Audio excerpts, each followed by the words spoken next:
Jom saya tunjukkan. Okey, pertama sekali sebelum kita nak refund, kita masuk ke order center dan kita cari manage payment method. Kemudian nampak dekat bahagian atas sekali tu dia ada refund method. So kita klik refund method dan kita masukkan detail bank kita dengan lengkap supaya nanti TikTok boleh terus bank in duit kita tu ke dalam akaun bank kita. Pastikan nama dan juga nombor akaun korang tepat. Kemudian setelah anda dah isi semua butiran dekat sini, anda cuma perlu klik confirm yang dekat bahagian bawah ni. Setelah kita dah isi payment method ni, kita pergi ke item yang kita nak refund ataupun kita nak cancel. Macam kes saya ni, kerusi ni saya nak cancel. Untuk anda nak refund ataupun cancel order anda ni, dia dua keadaan je yang paling mudah, iaitu sebelum seller hantar barang macam ni. Tapi kalau seller tu dah hantar barang anda, maka anda nak kena tunggu barang tu sampai baru anda boleh refund. Dan kalau barang tu dah sampai, anda kena ada alasan yang kukuh untuk anda refund. Tak boleh lah saja-saja tukar fikiran anda nak refund. Memang susah sikit nak accept. So biasanya kalau barang tu ada masalah,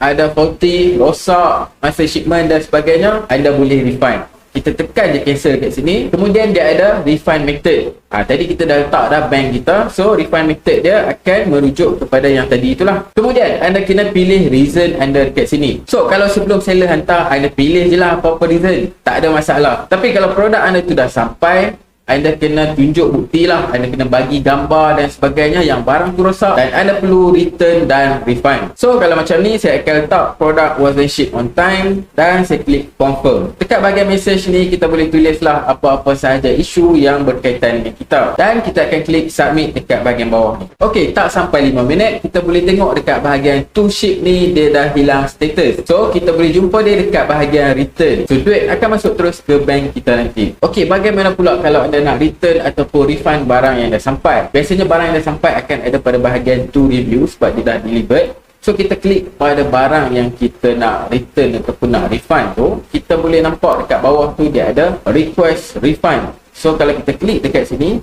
dia akan muncul macam ni juga. Okay, reason ni kita kena pilih lah ikut yang bersesuaian dengan korang. Kita klik confirm. Kemudian benda yang paling penting sekali kita kena upload dekat sini adalah upload foto. So kalau produk tu rosak ataupun produk tu tak sama dengan yang kita beli, maka kita upload dekat sini. Nanti seller dan TikTok akan review dan akan approve korang punya return dan juga refund tu. So guys, korang ada masalah lagi dengan TikTok Shop, komen je kat sini.